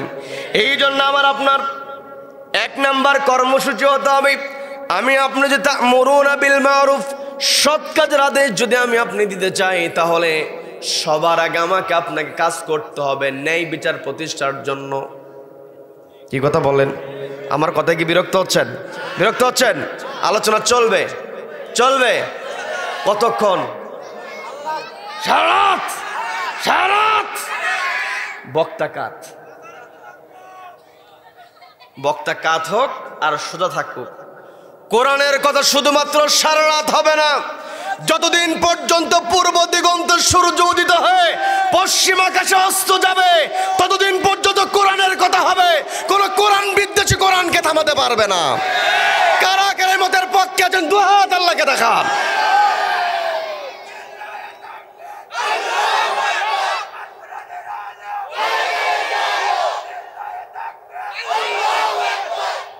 আল্লাহ আমাদের সকলকে কবুল করেন, বলেন আমিন, বলেন আমিন। তার মানে আল্লাহ রাব্বুল আলামিন আমাকে আপনাকে পৃথিবীতে পাঠিয়েছেন, আমার আপনার দায়িত্ব হলো ন্যায় বিচার প্রতিষ্ঠা করা। আমার পূর্বে মুর্শিদুল ইসলাম ভাই শেষে একটা কথা বলে গিয়েছেন যে খলিফা হারুনুর রশিদের লাঠি আপনাদের কাছে দিয়ে গেছে, আপনারা যেন ওই লাঠিটা আমাকে দিয়ে দেন, এই দায়িত্ব কিন্তু দিয়ে গেছে। কি কথা বলেন? তার মানে খলিফা হারুনুর রশিদের কিছু কথা বলার কিছু ইঙ্গিত তিনি দিয়ে গেছেন। কি কথা বলেন? কি কথা বলেন? খলিফা হারুনুর রশিদ তার সম্পর্ক ছিল আলেম ওলামাদের সঙ্গে। বাহালুল পাগলের কথা আমরা যেটা বলি, তিনি আল্লাহওয়ালা মানুষ ছিলেন। ওই যে বাহালুল পাগল, তাকে যেই শিক্ষাটা দিয়েছেন, সেই শিক্ষার কারণে তিনি তাকে এমন জায়গায় পৌঁছে দিয়েছেন, এমন উচ্চতায় তিনি পৌঁছে গিয়েছেন, কিয়ামত পর্যন্ত খলিফা হারুনুর রশিদের নাম সম্মানের সাথে উচ্চারিত হবে কি হবে না? হবে কি হবে না? খলিফা হারুনুর রশিদ তার সবচেয়ে বড় পরিচয় ছিল তিনি আলেম ওলামাদের সঙ্গে সম্পর্ক রাখার কারণে তিনি তার রাষ্ট্র পরিচালনা করেছিলেন আল্লাহকে ভয় করে। বলেন না সুবহানাল্লাহ। আর আমি আলোচনার যে আয়াতে কারিমা তেলাওয়াত করেছি, সেই আয়াত আল্লাহ রাব্বুল আলামিন মুমিন বান্দার 1 নাম্বার বৈশিষ্ট্য বললেন, মুমিন বান্দা ভয় করবে কাকে? ভয় করবে কাকে? সম্মানিত দিনী ভাইয়েরা, খলিফা হারুনুর রশিদ তিনি ন্যায় বিচার প্রতিষ্ঠা করেছিলেন। আল্লাহ আমাকে আপনাকে সে অর্ডারটা দিচ্ছেন, ইন্নাল্লাহা ইয়া'মুরু বিল আদলি ওয়াল ইহসান। এখন থেকে আপনারা 14 ঘন্টার মধ্যেই আপনারা কিন্তু 14 কিংবা 15 ঘন্টা এরপরে ইমাম সাহেব এই আয়াত আপনাদের সামনে আবার তেলাওয়াত করবে। খতিব সাহেব যখন তার সানি খুতবায় বলবেন ইন্নাল্লাহা ইয়া'মুরু বিল আদল, এতদিন আপনি শুনেছেন, আপনি জেনেছেন কিনা আমি জানি না, তবে আজকে এই জুমার রাত্রিতে আপনাদের কাছে আমি যেই কথাটা বলে যাই সেটা হলো, প্রত্যেক জুমায় আপনি যখন ইন্নাল্লাহা ইয়া'মুরু বিল আদল এই পর্যন্ত শুনেছি, অর্থ বুঝেছি কি বুঝি নাই সেটা অতীতের কথা, কিন্তু আগামী জুমার দিন থেকে আমাকে আপনাকে খেয়াল করতে হবে, ইমাম সাহেব যখনই বলবেন ইন্নাল্লাহা ইয়া'মুরু বিল আদল, নিশ্চয় রব্বুল আলামিন তোমাদেরকে অর্ডার করছেন আদালত কায়েমের। কি কথা বলেন? আদালত যখন কায়েম হয়ে যায়, ন্যায় বিচার যখন প্রতিষ্ঠিত হয়ে যায়, দেশের জনগণ সবচাইতে শান্তিতে থাকে। কি কথা বলেন? কি কথা বলেন? হযরত ওমর রাদিয়াল্লাহু তাআলার ঘটনা আমরা জানি। রাতের বেলা তিনি বিছানায় ঘুমাতে যাবেন, রাতের বেলা বিছানায় পিঠটা তিনি ঠেকিয়ে দিয়েছেন, চোখে তার ঘুম আসে না, কারণ যারা চেয়ারে বসে যায় তাদের দায়িত্ব হলো ন্যায় বিচারটাকে প্রতিষ্ঠা করা। কি কথা বলেন? সমাজে যখন ন্যায় বিচার প্রতিষ্ঠিত হয়ে যায়, গরিব মানুষেরা শান্তিতে বসবাস করতে পারে, বৃদ্ধ মানুষেরা নিশ্চিন্তে বসবাস করতে পারে। যেমনটা পরিচয় দিয়েছিলেন খলিফা হারুন রশিদ, তিনি যখন খেলাফতের চেয়ারে বসা ছিলেন, তার শাসন আমলে সিরিয়ার তৎকালীন সময় একটা শহরের নাম ছিল রাকা শহর। রাকা শহরে যেই বিচারক ছিল, সেই বিচারক অসুস্থ হয়ে গিয়েছে। মানুষের অসুস্থতা থাকতেই পারে। কি কথা বলেন? কি কথা বলেন? বিচারক অসুস্থ হয়েছে। আবার আমার দেশে দেখেছি আমরা, বিচারক অসুস্থ না হওয়ার পরেও জোর করে প্রধান বিচারপতি এসকে সিনাকে অসুস্থ বানিয়েছিল। কি কথা বলেন? ওরা মনে করেছিল আমরা যেমন করে চলি তেমন করেই চলবো, ক্ষমতা ইচ্ছা মতো আমরা ইচ্ছা মতো চালাবো, ইচ্ছা মতো চেয়ারটাকে ব্যবহার করব। কিন্তু আসলে ওরা তো জানে না কোরআনের সঙ্গে তো ওদের সম্পর্ক নাই, কারণ যত রাজত্ব আছে সমস্ত রাজত্বের মালিকানা কার হাতে? সবাইকে বলতে হবে কার হাতে? সূরা আলে ইমরানের 26 নম্বর আয়াত আল্লাহ বলছেন, ওগো নবী আপনি বলুন, কুলিল্লাহুম্মা মালিকাল মুলকি তুতিল মুলকা মান তাশাউ ওয়া তানজিউল মুলকা মিম্মান তাশাউ ওয়া তুইজ্জু মান তাশাউ ওয়া তুযিল্লু মান তাশাউ বিয়াদিকাল খায়র।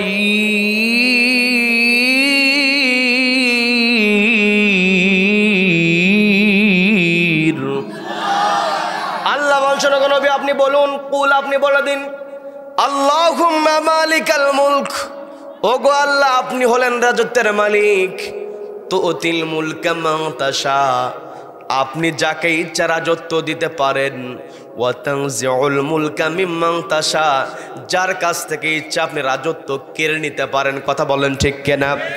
ওয়া তুইজ্জু মা তাশা ওয়া তুযিল্লু মা তাশা, আপনি যাকে ইচ্ছা সম্মান দিতে পারেন, যাকে ইচ্ছা আপনি বেইজ্জত করতে পারেন। বিয়াদিকাল খায়র, সমস্ত ভালো কার হাতে? আল্লাহর হাতে সবকিছু।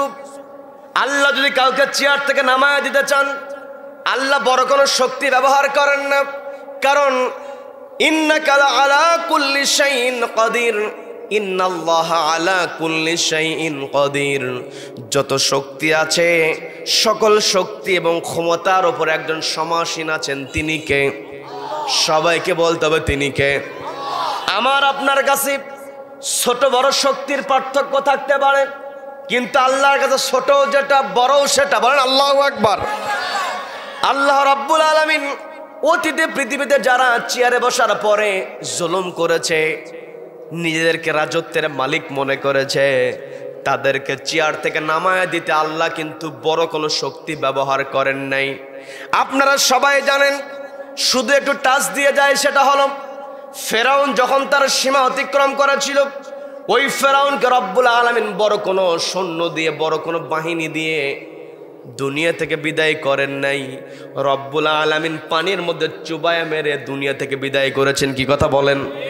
যেখানে হাজার হাজার মানুষ থাকে সেখানে পানিতে মরে যাওয়ার সম্ভাবনা থাকেই না, কারণ আশেপাশে মানুষ থাকলে পানিতে পড়লে তাকে উঠিয়ে ফেলা হয়। অথচ ফেরাউনের চতুর্পাশে হাজার হাজার পাইক পেয়াদা থাকার পরও ফেরাউনকে পানিতে চুবিয়ে মেরে আজও মিশরের জাদুঘরে শুটকি বানিয়ে রেখেছেন কে? আর একটু ক্লিয়ার করে বলি, জাতির পিতা ইব্রাহিম আলাইহিস সালাতু ওয়াস সালামকে যখন নমরুদ অগ্নিকুণ্ডে নিক্ষেপ করেছিল, সে ইব্রাহিম আলাইহিস সালাতু ওয়াস সালামকে থামিয়ে দেওয়ার চক্রান্ত করেছিল। রব্বুল আলামিন সীমা অতিক্রম করার পরে ওই নমরুদকে দুনিয়া থেকে বিদায় করেছেন। ছোট্ট একটা প্রাণী মশা, তাও আবার ল্যাংড়া। কি কথা বলেন? আল্লাহ তো চাইলে বড় কোনো যোদ্ধা দিয়া, বড় কোনো মুজাহিদকে দিয়ে ফেরাউনকে নাস্তানাবুদ করতে পারতেন, কিন্তু আল্লাহ তা করলেন না। আব্রাহা যখন বিশাল অস্তি বাহিনী নিয়ে এসেছিল কাবা ঘরকে আক্রমণ করার জন্য, রব্বুল আলামিন সেই জায়গায় তো বড় কোনো বাহিনী পাঠান নাই। রব্বুল আলামিন তয়রন আবাবিল, যাকে যাকে পাঠিয়েছেন ছোট্ট ছোট্ট পাখি, যেই পাখিদের ঠোঁটে ছিল মটর দানার মতো পাথরকুচি, উপর থেকে পাখিরা ছেড়ে দিয়েছে বিশাল বড় হস্তি বাহিনী, চিবানো ঘাসের মতো হয়ে গিয়েছে। বলেন আল্লাহু আকবার। আবার আবু জাহেল যেই কোরআন নবীজি আনলেন, নবীজি যখন কোরআনের দাওয়াত দিয়েছেন, নবীজিকে মক্কাতে সবচেয়ে বেশি কষ্ট দিয়েছে আবু জাহেল। আবু জাহেল তো ছিল নেতা, শুধু নেতা ছিল না, সে ছিল নেতাদেরও নেতা। কি কথা বলেন? সে ছিল সবচাইতে বড় নেতা। আল্লাহ তো চাইলে এই বড় নেতাকে সাইজ করার জন্য ওই বদরের প্রান্তরে বড় কোন সাহাবীদেরকে দিয়া আবু জেলকে নাস্তানাবুদ করতে পারতেন, কিন্তু আল্লাহ তার ক্ষমতা প্রদর্শনের জন্য আল্লাহ বড় কোনো মুজাহিদকে দেন নাই। ছোট্ট ছোট্ট দুইজন ভাই মাআজ এবং মুআওয়াজ, দুই বালকের দ্বারা আবু জেলকে আল্লাহ নাস্তানাবুদ করেছেন। কথা বলেন ঠিক কিনা? তার মানে কোন জালিমের চেয়ারকে নড়বড়ে করে দিতে, চেয়ার থেকে জালিমকে ফালায়া দিতে আল্লাহর বড় কোনো শক্তির প্রয়োজন হয় না।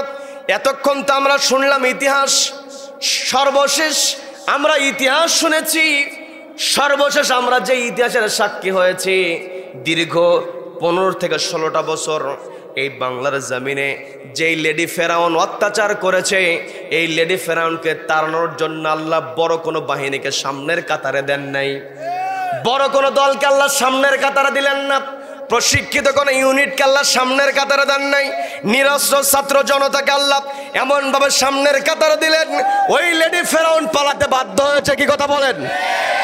তার মানে ক্ষমতার মালিকানা আল্লাহর কাছে, সম্মান আল্লাহ দিতে জানেন। ওয়াতুইজ্জু মান তাশা ওয়াতুযিল্লু মান তাশা। ওই লেডি ফেরাউন আমার পূর্বে শহীদুন নবী ভাই আমাদের বাংলাদেশের সাবেক প্রধানমন্ত্রীর কথা বলেছেন। ওই পদ্মা সেতু যখন উদ্বোধন হয়েছে, ওই লেডি ফেরাউন দুইজনের কথা বলেছিল, খালেদা জিয়ার কথা বলেছিল আর ইউনূসের কথা বলেছিল, দুইজনকে পদ্মা সেতু থেকে টুক করে ফেলে দেবে বলেছিল কি বলে নাই? বলেছিল কি বলে নাই? এই যে অপমান করার চেষ্টা করেছিল, আজকে বাংলাদেশে দুইজন সম্মান নিয়ে আছে, ও পালিয়ে আছে। কথা বলেন ঠিক কিনা? তার মানে সবকিছু আল্লাহর নিয়ন্ত্রণে।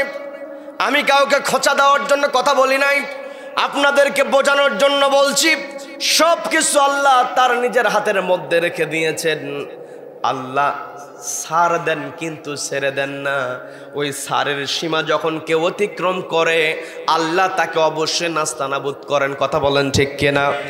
আমি বলতে নিয়েছিলাম লেডি ফেরাউনের কথা, এই জন্য বলতে নিয়েছিলাম, সমস্ত জায়গায় নিজের পছন্দের লোক, বিচারালয় থেকে শুরু করে নিয়ে একেবারে প্রশাসনের সবচেয়ে নিচু পর্যায়ে প্রত্যেকটা জায়গায় নিজের পছন্দের লোককে সেট করেছিল, কিন্তু শেষ পর্যন্ত সে তার চেয়ারকে রক্ষা করতে পারে নাই। কারণ প্রকৃত চেয়ারের মালিকানা কার হাতে? সবাইকে বলতে হবে কার হাতে? সেই আল্লাহকেই ভয় করতে হবে। আমি খলিফা হারুন রশিদের কথা বলতে নিয়েছিলাম। ওই রাকা শহরের বিচারক তিনি অসুস্থ হয়ে গিয়েছেন, বিচারালয়ে তিনি বসতে পারছেন না, বিচার কার্য বন্ধ হয়ে আছে। বিচার কার্য যখন বন্ধ হয়ে আছে, খলিফার বরাবর চিঠি লেখা হলো। রাকা শহরের বাসিন্দারা তারা চিঠি লিখলো, খলিফাকে বলতেছি আমাদের রাকা শহরের বিচারক অসুস্থ হয়ে আছে, আমরা তো বিচার কার কাছে দেব? বিচার করার তো কেউ নাই, আপনি দ্রুত আমাদের রাকা শহরে বিচারকের ব্যবস্থা করে দিন। চিঠি লেখা হয়েছে। খলিফা পাল্টা চিঠির জবাব দিয়ে বলছেন আগামী 1 সপ্তাহের মধ্যে রাকা শহরে বিচারক হাজির হয়ে যাবে। 1 সপ্তাহ পরে বিচারক রাকা শহরে হাজির। বিচার কার্য পরিচালনা শুরু হয়ে গিয়েছে। প্রথম যেই মামলা বিচারকের সামনে তুলে ধরা হয়েছে সেই মামলাটা হলো চুরির মামলা। সবাইকে বলতে হবে কিসের মামলা? আমার দেশে চুরি আছে না নাই? আমার দেশে চোর বেশি না মানুষ বেশি? ভালো করে বলেন, চোর বেশি না মানুষ বেশি? আবারও বলতেছে, চোর বেশি না মানুষ বেশি? বলেন। সবই মানুষ না? আচ্ছা, চোরের সংখ্যা কম, কিন্তু চোরকে সহ্য করার সংখ্যা বেশি। কি কথা বলেন? আপনি আশেপাশে তাকায় দেখেন, চোরের সংখ্যা কিন্তু কম, কিন্তু চোরকে সহ্য করে এই লোকের সংখ্যা বেশি। তবে কিছু কিছু চোরকে আবার সাইজ করে। ধরেন মসজিদে জুতো চুরি করতে না জুতো চোর ধরা পড়েছে, যদি মুরগি চোরে করে ধরা পড়ে, সবাই এক জায়গায় হয়ে একের আচ্ছা তারা গণধলায়। কি কথা বলেন? কি কথা বলেন? কিন্তু যখন কলমের খোঁচা দিয়ে লক্ষ লক্ষ টাকা আত্মসাৎকারী চোর যখন সামনে আসে, ওকে তখন গণধোলায় দেয় না, বরং সালাম দেয়। কি কথা বলেন? আজকে আমার দেশে যেই সমস্ত অফিসারেরা কলমের খোঁচা দিয়া লক্ষ লক্ষ টাকা আত্মসাৎ করছে, এদের বিচার যদি কোরআন দিয়ে হতো, একটা চোরের হাত যদি ওই হাইকোর্টের সামনে অথবা বাইতুল মুকাররমের সামনে ফাকতাউ আইদিয়াহুমা, আল্লাহর কোরআনের বিধান অনুযায়ী একটা অফিসারের হাত যদি কেটে দেওয়া হতো, বাকি অফিসারেরা এমনিতেই ভালো হয়ে যেত। কি কথা বলেন? আলু বিক্রি হয় 20 টাকা কেজি। এই আলু ঢাকায় পৌঁছার পরে দাম হয়ে যায় 120 টাকা। কি কথা বলেন? কি কথা বলেন? 20 টাকায় বিক্রি হলো বগুড়াতে, ঢাকায় বিক্রি হয় 120 টাকা। এই বিক্রি হওয়ার কারণ হলো মোড়ে মোড়ে বিভিন্ন জায়গায় কমিশন দিতে হবে। কি কথা বলেন? এখন যারা কমিশন নেয় এরা মানুষকে বিপদের মধ্যে ফেলে, আর যারা মানুষের মুখকে বিপদের মধ্যে ফেলে এরাই হলো ফাসাদকারী। আর ফাসাদকারীর বিচার কি হবে? আল্লাহর কোরআন সূরা মাইদার মধ্যে স্পষ্ট বলছে, যারা জমিনে সন্ত্রাসী করবে, ডাকাতি করবে, চাঁদাবাজি করবে, এদের এক হাত এক পা বিপরীতমুখী ভাবে, ডান হাত বাম পা, বাম হাত ডান পা। একটা ডাকাতের, একটা সন্ত্রাসের হাত পা যদি ওই হাইকোর্টের সামনে কেটে দেওয়া হতো, দেশের বাকি সন্ত্রাসগুলো আল্লাহওয়ালা হয়ে যেত। কি কথা বলেন? এই কথাগুলো বললেই হুজুরেরা খারাপ।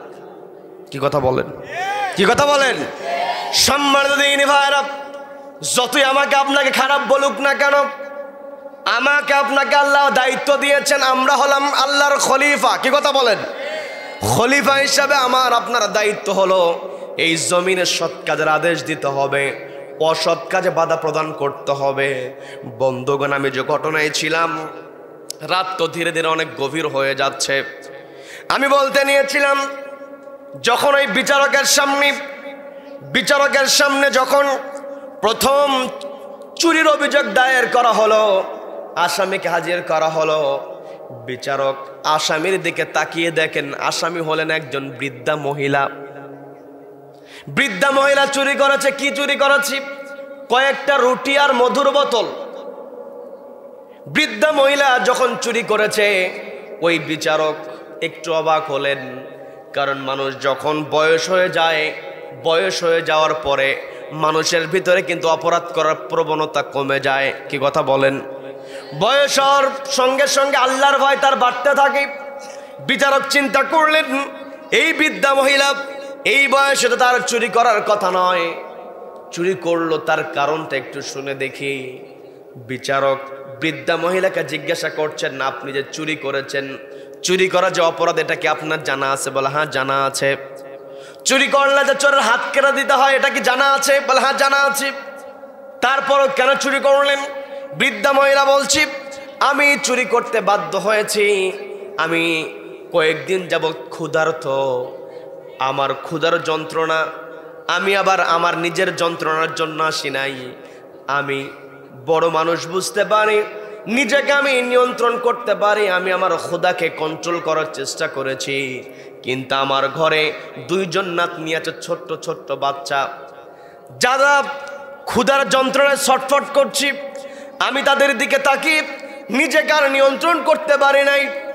আমি বাড়ি থেকে বের হয়েছি, এর কাছে গিয়েছি, তার কাছে গিয়েছি, কেউ আমাকে সহযোগিতা করে নাই।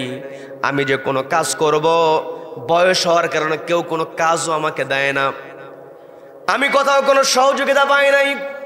দোকানের সামনে দিয়ে যখন যাচ্ছিলাম, লক্ষ্য করে দেখলাম দোকানের মধ্যে রুটি রাখা আছে, মধুর বোতল রাখা আছে। লক্ষ্য করে দেখলাম দোকানদার একটু অন্যমনস্ক দেখে আমি দ্রুত কয়েকটা রুটি আর মধু চুরি করে ফেলেছি, কিন্তু আমার তো চুরি করার অভ্যাস নাই। দোকানদার আমাকে সাথে সাথে ধরে ফেলেছে। আমি তো চুরি করতে চাই নাই, কিন্তু চুরি করতে বাধ্য হয়েছি। আমি আমার নিজের জন্যও চুরি করি নাই, আমার দুই নাতনির চেহারার দিকে তাকিয়ে আমি চুরি করতে বাধ্য হয়েছি। এই কথা যখন বলা হয়েছে, বিচারক বলছে আজকের মতো কোর্ট এখানেই মুলতবি, আজকে নতুন করে আর কোনো কথা শোনা হবে না, আগামী দিন সব শুনবো। তবে আগামী দিন আমি অর্ডার দিয়ে দিলাম, এই শহরের যিনি খাদ্য প্রধান, এই শহরের যিনি নগর প্রধান যিনি আছেন, এই শহরের সফল ব্যবসায়ী যারা আছে, এই শহরের ধনাঢ্য ব্যক্তি যারা আছে, তাদেরকে ওই বিচারের দিন হাজির হতে হবে। এরপরে আমি বিচারের ফয়সালা দেব। পরবর্তী নির্ধারিত দিনে বিচার বসে গিয়েছি। বিচারক বসে বলতেছে আজকে আর নতুন করে কোনো শুনানি হবে না, শুনানি ছাড়া আজকে আমি বিচারের ফয়সালা দিয়ে দেব। গতদিনে তো ইচ্ছা করলে আমি ফয়সালা দিতে পারতাম, কারণ আসামি নিজেই তো অপরাধ স্বীকার করেছে। যেখানে আসামি অপরাধ স্বীকার করে সেখানে বিচারকের আর তো নতুন করে কোনো কিছু দরকার হয় না, রায় দেওয়া সহজ হয়। কি কথা বলেন? আমি তো চাইলে গতদিনেই বিচার ফয়সালা দিতে পারতাম, আমি গতদিনে বিচার ফয়সালা দেই নাই, বিচার ফয়সালা আজকে দিব। সে কি ফয়সালা এটা আপনারা শুনবেন নাকি আমি মোনাজাত দেব? শুনবেন? সবাই শুনবেন তো? দেখি তো কারা কারা শুনবেন না। আচ্ছা, না বলার আগে হাত তুলছে, তার মানে শোনার জন্যই তুলেছে। বলি আলহামদুলিল্লাহ, বলি আলহামদুলিল্লাহ।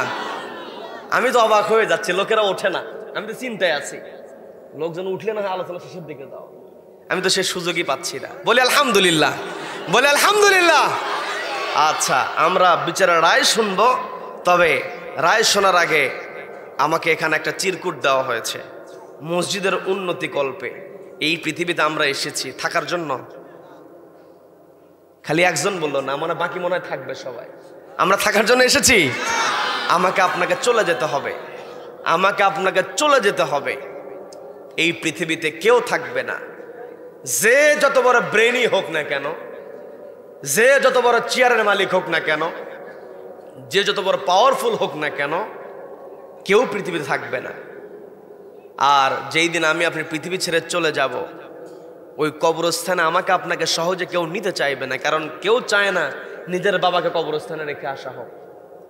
আজকে আমার আপনার দামি গাড়ি আছে, আমার আপনার দামি পোশাক আছে, কিন্তু একদিন আমাকে আপনাকে এমন পোশাক পরতে হবে, যেই পোশাকটা কেমন করে পরতে হয় আমার আপনার তখন কোনো শক্তি থাকবে না। কি কথা বলেন? কি কথা বলেন? যেই গাড়িতে আমাকে আপনাকে যেতে হবে, যেই বাহনে আমাকে আপনাকে উঠতে হবে, ওই বাহনটা কাঁধে নিতে কেউ চায় না, কিন্তু আমাকে আপনাকে চূড়ান্ত জায়গা, ওই জায়গাতে যেতে হবে। পৃথিবীতে আমি আপনি যতই দৌড়াই না কেন, যেখানেই যাই না কেন, আমাকে আপনাকে অবশ্যই ওই মৃত্যুর মুখোমুখি হতে হবে, এবং ওই কবরে গিয়ে আমাকে আপনাকে সওয়াল জবাবের মুখোমুখি হতে হবে। কি কথা বলেন? কি কথা বলেন? আমার আপনার দুনিয়া যত সুন্দর হোক কোনো কাজে আসবে না, আমার আপনার আখিরাতটা সুন্দর করে সাজাতে হবে। দুনিয়ায় আমার আপনার বাড়ি যত সুন্দর করেই বানাই না কেন, আখিরাতের বাড়ি যদি সুন্দর না হয় এই দুনিয়ার সুন্দর বাড়ি কোনো কাজে আসবে। দুনিয়াতে বসে জান্নাতে ঘর বানানোর একটা উপায় আছে, সেটা হলো কেউ যদি দুনিয়াতে আল্লাহর ঘর মসজিদে তার অবদান রাখতে পারে, মসজিদ নির্মাণ করতে পারে, রব্বুল আলামিন জান্নাতের মধ্যে তার ঘর নির্মাণ করে দেন। বলেন না সুবহানাল্লাহ, বলেন সুবহানাল্লাহ। তার মানে আমার আপনার ঘর জান্নাতে হোক, এটা আমরা চাই কি চাই না? আল্লাহ আমাদের সকলকে কবুল করেন, বলেন আমিন। আচ্ছা, আমরা অল্প সময় আদায় করব, বেশি সময় আমরা নিব না, কারণ আগামীকালকে জুমার দিন, এরপরে ফজরের নামাজের দিকে আমাদের খেয়াল করতে হবে। তবুও যেহেতু আয়োজন করা হয়েছে মসজিদের উন্নতি কল্পে, আমার আপনার মসজিদ, এই মসজিদে কোনো ঠেলা ঠেলি না।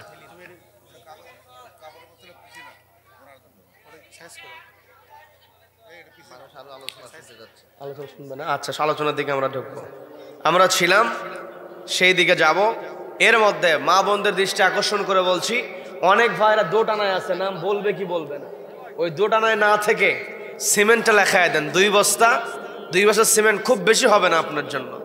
নিজের বাড়ি মিস্ত্রি আইডিয়া দেয় 20 বস্তার, সেখানে শেষে কাজ শেষ করতে করতে 40 বস্তা হয়ে যায়। কি কথা বলেন, কি কথা বলেন? সেখানে আপনি টাকা বের করেন, আর মসজিদের উন্নতি কল্পে নিজের বাড়িতে কত বস্তা সিমেন্ট ব্যবহার করলেন সেটার সঙ্গে একটু তুলনা করেন যে মসজিদে কয় বস্তা দিলেন। সেই তুলনা যদি একটু ভাবতে পারেন, আপনি এমনিতেই 2 বস্তা 5 বস্তা সিমেন্ট আপনি এমনিতেই দিতে পারবেন। নিজের বাড়ির সঙ্গে একটু মসজিদকে কম্পেয়ার করেন। সম্মানিত দিনী ভাইরা, আমরা শুনতে নিয়েছিলাম বিচারক পরের দিনে সবাইকে তিনি হাজির হতে বলেছেন।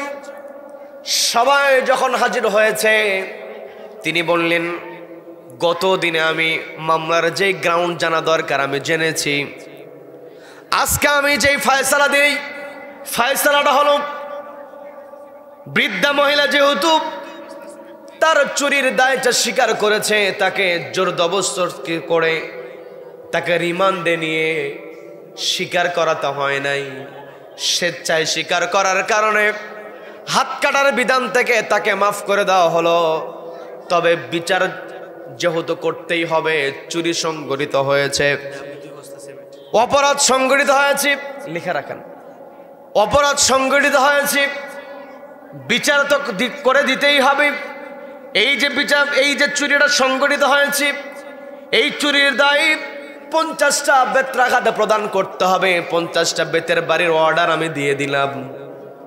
50টা বেতের বাড়ির অর্ডার দিয়ে দেওয়া হলো। এরপরে বলা হলো 500 দিরহাম জরিমানা করা হলো। 50টা বেতের বাড়ি, 500 দিরহাম জরিমানা। এই কথা বলে ওই বিচারক তিনি তার আসন থেকে নেমে আসলেন। নেমে আসার পরে ওই বৃদ্ধা মহিলার পাশে দাঁড়ালেন। দাঁড়িয়ে বলছেন, এই যে বৃদ্ধা মহিলা খাদ্যের অভাব হওয়ার কারণে তিনি চুরি করেছেন, তিনি যে চুরি করেছেন, এই চুরি সংগঠিত হওয়ার জন্য ওই বৃদ্ধা মহিলার চাইতে এই রাষ্ট্রের যিনি খলিফা, সেই খলিফার দোষ সব চাইতে বড়। কারণ খলিফা বৃদ্ধের খবর নিতে পারে নাই। বলেন আল্লাহু আকবার। তার মানে চেয়ারা যারা বসবে, জনগণের খবর নিতে হবে। কি কথা বলেন? যখন বিচারক বললেন খলিফা সবচাইতে বড় অপরাধী, শাস্তি দিতে হবে, খলিফাকে সবার আগে শাস্তি দিতে হবে। আর আমি তো একজন খলিফার প্রতিনিধি, আমি আজকে এই জায়গায় যে রায়টা দিলাম, খলিফার প্রতিনিধি হিসাবে এই চেয়ারে বসেছি, রাকা শহরের চেয়ারে বসে আমি বিচার ফায়সালা করলাম। আমারও তো দায়িত্ব নেওয়া উচিত ছিল, আমারও দায়িত্ব ছিল এলাকার জনপদের খোঁজ খবর নেওয়া। আমি যেহেতু খলিফার প্রতিনিধি, খলিফার প্রতিনিধি হিসাবে 50টা বেতের বাড়ির মধ্যে থেকে 20টা বেতের বাড়ি আমার হাতে মারতে হবে। বলেন আল্লাহু আকবার। আমি কি বানিয়ে বলছি নাকি? এটাই হলো ইসলাম। কি কথা বলেন? 20টা বেতের বাড়ির জন্য তিনি হাতটা প্রসারিত করে দিলেন। হাতটা প্রসারিত করে দেওয়ার পরে বলছেন, আমার হাতে তোমরা বেতের বাড়ি যে প্রদর্শন, বেতের বাড়ি যে তোমরা মারবে, আমার হাতে বেতের বাড়ি মারা হবে। আমি যেহেতু বিচারকের আসনে বসা, আমাকে বিচারক মনে করে তোমরা যে আস্তে বাড়ি মারবে তা কিন্তু হবে না। অন্য আসামিকে যেইভাবে বেতের বাড়ি মারা হোক, প্রয়োজনে তার চাইতে জোরে আমাকে আঘাত করবে। বলেন আল্লাহু আকবার। এই যে তিনি বেতের বাড়ি তার হাতে নিয়েছিলেন একটাই কারণ, জবাবদিহিতা করতে হবে কার সামনে? সবাইকে বলতে হবে কার সামনে? দুনিয়ার বিচার, দুনিয়ার কষ্টের শেষ আছে, কিন্তু আখেরাতে যদি আমার আপনার কষ্ট শুরু হয়, ওই কষ্ট কিন্তু শেষ হবে না। কথা বলুন ঠিক কিনা? বিচারক হাতটা প্রসারিত করেছেন, বেতের বাড়ি মারা হলো। কয়েকটা বেতের বাড়ি মারার পরে হাত ফেটে গিয়ে রক্ত বের হয়ে পড়েছে। যখন হাত থেকে রক্ত বের হয়েছে, পাশ থেকে এগিয়ে এসেছে তাকে হাতে ব্যান্ডেজ করিয়ে দেওয়ার জন্য। তিনি কাউকে সামনে আসতে দিলেন না। তার সঙ্গে থাকা রুমালটা তিনি বের করলেন, বের করে হাতের মধ্যে পেঁচায়া বলতেছে, এখনো 20টা বেতের বাড়ি পূর্ণ হয় নাই, বাকি বেতের বাড়িগুলো দিয়ে তোমরা 20-এর সংখ্যাটা পূর্ণ করে দাও। বলেন আল্লাহু আকবার। 20টা বেতের বাড়ি যখন তার হাতে মারা হলো, তিনি বলছেন, আমি খলিফার প্রতিনিধি হিসাবে 20টা বেতের বাড়ি বিচারক হিসাবে নিয়েছি। এই জায়গাতে নগর প্রধান যিনি আছেন তার তো দায়িত্ব ছিল, যিনি খাদ্য প্রধান আছেন তার তো দায়িত্ব ছিল, সফল ব্যবসায়ী যারা, দায়িত্বশীল ব্যক্তি যারা, আপনাদেরকে আমি ডেকেছি।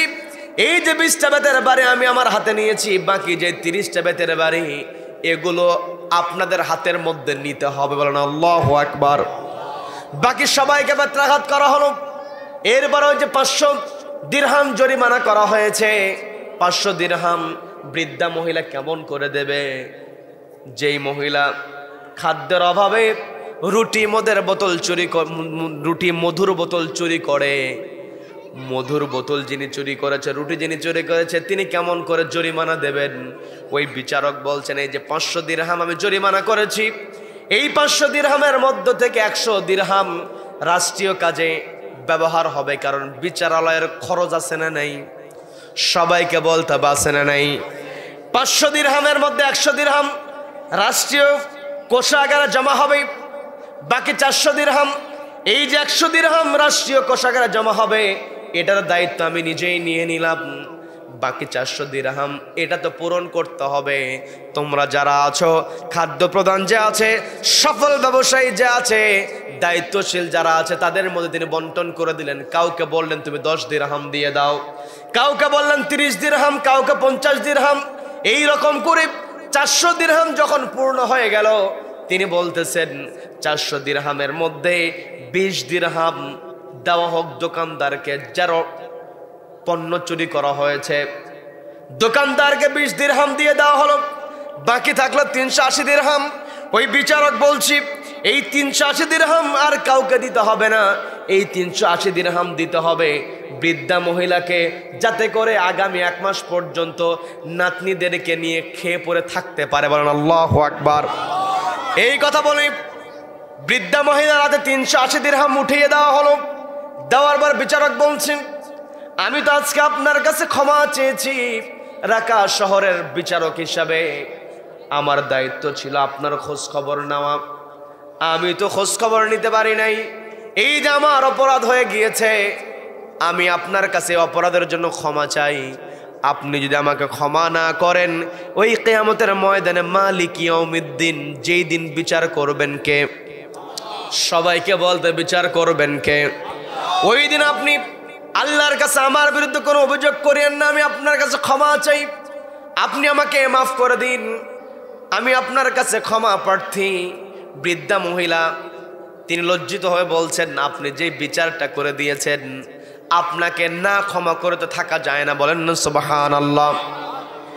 তিনি বললেন, এই 380 দিরহাম আমি আপনাকে দিয়েছি, আগামী 1 মাস আপনি এটা ব্যবহার করবেন। এরপরে যখন আপনার অর্থ ফুরে যাবে, আপনার তো একটা ভাতার সিস্টেম করতে হবে।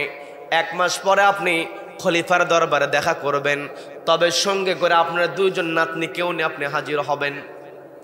এই যে বিধানটা তিনি বাস্তবায়ন করলেন, কথাটা বললেন, যখন কোনো রাষ্ট্রে কোনো মানুষ যখন বৃদ্ধ হয়ে যায়, কোনো মহিলা যখন বৃদ্ধা হয়ে যায়, তার দেখাশোনার যদি কোনো লোক না থাকে, রাষ্ট্রের দায়িত্ব হলো ওই বৃদ্ধার দায়িত্ব নেওয়া। কি কথা বলেন? আমার দেশেও দায়িত্ব নেওয়া হয়, বৃদ্ধকে বয়স্ক ভাতা দেওয়া হয়, কিন্তু কষ্ট নিয়ে বলতে হয়, বৃদ্ধের কাছে ওই বয়স্ক ভাতার টাকা পৌঁছানোর আগে বিভিন্ন সেক্টরে পকেটে পকেটে দিতে হয়। কি কথা বলেন? আজকে যদি বিচার ঠিক মতো হতো, আল্লাহ যে বললেন তা'মুরুনা বিল মা'রুফ, তোমরা সৎ কাজের আদেশ দাও, ওয়া তানহাউনা আনিল মুনকার, অসৎ কাজে বাধা প্রদান করো। যেই সমস্ত ব্যক্তিরা গরিব মানুষের অর্থ আত্মসাৎ করবে, এই অন্যায়ের বিরুদ্ধে যদি আমরা প্রতিবাদ করতে পারতাম, কোন কুলাঙ্গারের পক্ষে গরিবের হক মারা সম্ভব হতো না। কথা বলেন ঠিক কিনা?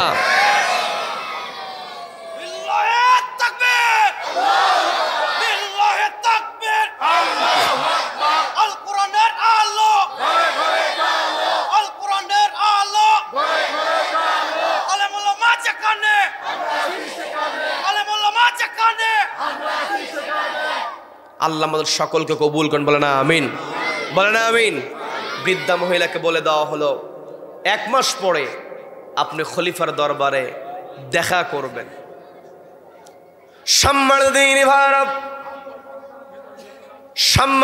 ভাইরা, সর্বশেষ যেই কথা আমি বলবো, 1 মাস পরে ওই বৃদ্ধা মহিলা তার নাতনিদেরকে নিয়ে রাজ দরবারে হাজির হয়েছেন। সেই দিকে যাব আমি, তার পূর্বে পর্দালের মা বোনদের দৃষ্টি আকর্ষণ করে বলি, মা, আপনার সন্তানকে আপনি এত মোহাব্বত করেন, আপনার সন্তানকে আপনি এত ভালোবাসেন, এই ভালোবাসা তখনই আল্লাহর কাছে গ্রহণযোগ্য হবে যখন আপনি সন্তানকে নামাজের শিক্ষা দেবেন। কি কথা বলেন? কি কথা বলেন? মা সন্তানের প্রশংসা সবসময় করে। পর্দালের মা বোনদের দৃষ্টি আকর্ষণ করে বলছি, একটু বোঝার চেষ্টা করবেন। যখন সন্তান ক্লাসে ফার্স্ট হয়ে যায়, ক্লাসের সর্বোচ্চ মার্কস যখন সন্তান পেয়ে যায়, সবচাইতে বেশি খুশি হয় তার মা আর বাবা। কি কথা বলেন? রেজাল্ট হওয়ার পরে, বিশেষ করে যেই দিন রেজাল্ট দেয়, সন্তান যদি ভালো ফলাফল করে, তার কয়েকদিন বাবা মা যেখানেই কোনো কথা বলুক, ওই গল্পের ফাঁক দিয়ে সন্তানের রেজাল্টটা কেমন করে বলা যায় সেই ধান্দায় থাকে। কি কথা বলেন? বলে, আমার মেয়ে 500 জনের মধ্যে তৃতীয় হয়েছে, আমার ছেলে 1000 ছাত্রের মধ্যে 10ম হয়েছে। প্রশংসা আছে না নাই? সন্তান ক্লাসে ফার্স্ট হয়েছে, মেয়ে ফার্স্ট হয়েছে, ছেলে ফার্স্ট হয়েছে, মা আপনি অবশ্যই প্রশংসা করবেন। কিন্তু আমি আপনাকে প্রশংসাটা এমনভাবে করার জন্য বলে যাব, সেটা হলো আপনি আপনার সন্তান ভালো ছাত্র, আপনি প্রশংসা করবেন। আপনার সন্তান ক্লাসের সর্বোচ্চ মার্কস পেয়েছে, সেই প্রশংসা আপনি অবশ্যই করবেন। কিন্তু আপনার প্রশংসার ধরনটা হতে হবে এমন, আমার সন্তান ক্লাসের সর্বোচ্চ মার্কস পেয়েছে, আমার সন্তান ক্লাসে ফার্স্ট হয়েছে, পড়াশোনা আমার সন্তান খুবই সচেতন, তবে আমার সন্তান এমন সচেতন, আমার সন্তান তার বই নিয়ে পড়াশোনা করছে। সন্তান যখন মসজিদের মিনার থেকে আজান যখন ভেসে আছে, সন্তান আজান শোনার সঙ্গে সঙ্গে বইটা বন্ধ করে ওযু বানিয়ে যায়, নামাজ বিছিয়ে দাঁড়িয়ে যায় কার সামনে? এই প্রশংসা যদি আপনি করতে পারেন, আমার সন্তান যেমন ক্লাসে ফার্স্ট, নামাজে আমার সন্তান সচেতন, এই সন্তানই হবে আপনার জন্য নাজাতের ওসিলা। কি কথা বলেন? আপনার সন্তান বড় অফিসার হয়েছে, আপনার সন্তানের সুযোগ আছে কলমের খোঁচা দিয়া লক্ষ লক্ষ টাকা আত্মসাৎ করার। আপনি যদি প্রশংসা করতে পারেন, আমার সন্তান যেই চেয়ারে বসেছে, আমার সন্তান ইচ্ছা করলে কারি কারি টাকা সেখান থেকে ইনকাম করতে পারে, কিন্তু আমার সন্তানকে আমি এমন করে গড়ে তুলেছি, সন্তানকে আমি জবাবদিহিতার শিক্ষা দিয়েছি। আল্লাহর ভয়ের শিক্ষা দেওয়ার কারণে আমার সন্তানের অবৈধ ইনকামের সুযোগ থাকলেও আল্লাহকে ভয় করে সে অবৈধ ইনকাম করে না। এই প্রশংসা মা যদি আপনি করতে পারেন, এই প্রশংসা বাবা আপনি যদি সন্তানের জন্য করতে পারেন, ওই সন্তানই আপনাকে জান্নাতে নিয়ে যাবে। কথা বলেন ঠিক কিনা? কি কথা বলেন? আর সন্তানকে যদি আপনি নামাজের শিক্ষা না দেন, শীতের সময় বাবা ঠিকই মসজিদে যায়, সন্তান ঘুমিয়ে আছে, এমন হয় বাবার গায়ে যে কম্বল ছিল সেই কম্বলটাও নিয়ে সন্তানের গায়ের উপরে দেয়, বাবা ঘুম পাড়ো। সন্তানের বয়স হয়েছে 15 বছর 20 বছর, মাকে বলা হয় আপনার সন্তানকে কি নামাজের জন্য বলেন না? বলে সবে মাত্র বয়স 15, বড় হলে এমনিতেই পড়বে, এমন কথা বলার মা আছে না নাই? আছে না নাই? সন্তানকে মোহাব্বত করে নামাজের দিকে তাগিদ দেয় না, অথচ নবীজি বললেন 7 বছর বয়স হলে নামাজের ট্রেনিং দাও, 10 বছর বয়সে নামাজ না পড়লে ব্যত্রাঘাত করো। কি কথা বলেন? এখন বলছে হুজুর আমার সন্তানকে আমি আমার জীবনের চাইতে বেশি ভালোবাসি, এই সন্তানকে বেতের বাড়ি কেমন করে মারবো? আপনি সন্তানকে দুনিয়াতে বেতের বাড়ির কথা আপনি মনে করেন সন্তানের কষ্ট হবে, ঠান্ডা পানিতে উজু করলে আপনার সন্তানের কষ্ট হবে, দুনিয়ার কষ্টকে কষ্ট মনে করে আপনার সন্তানকে আপনার জাহান্নামের দিকে ঠেলে দিচ্ছেন। কি কথা বলেন? কি কথা বলেন? সন্তান যখন জাহান্নামের ফয়সালা হয়ে যাবে, আমি বানিয়ে বলছি না, পবিত্র কোরআনে স্পষ্ট আল্লাহ বলছেন, ওই দিন যখন জাহান্নামের ফয়সালা হয়ে যাবে, ওই সন্তানেরা বলবে রব্বানা আরিনাল লাযাইনা আদাল্লানা মিনাল জিন্নি ওয়াল ইনস নাজআলহুমা তাহতা আকদামিনা লিয়াকুনা মিনাল আসফালিন। ওগো আল্লাহ, দুনিয়াতে যেই অভিভাবকেরা আমাদেরকে নামাজের শিক্ষা দেয় নাই, যেই পিতামাতা আমাদেরকে নামাজের শিক্ষা দেয় নাই, আজকে যাদের কারণে জাহান্নামের দিকে যাচ্ছি, ওই সমস্ত পিতামাতা কোথায়? ওদের বুকের উপর পা দিয়ে জাহান্নামে যাবে। বলেন না আউযু বিল্লাহ। তার মানে যেই সন্তানকে আপনি নামাজের তাকিদ দিচ্ছেন না, আপনি মনে করছেন দিন এমনিতে যাচ্ছে না।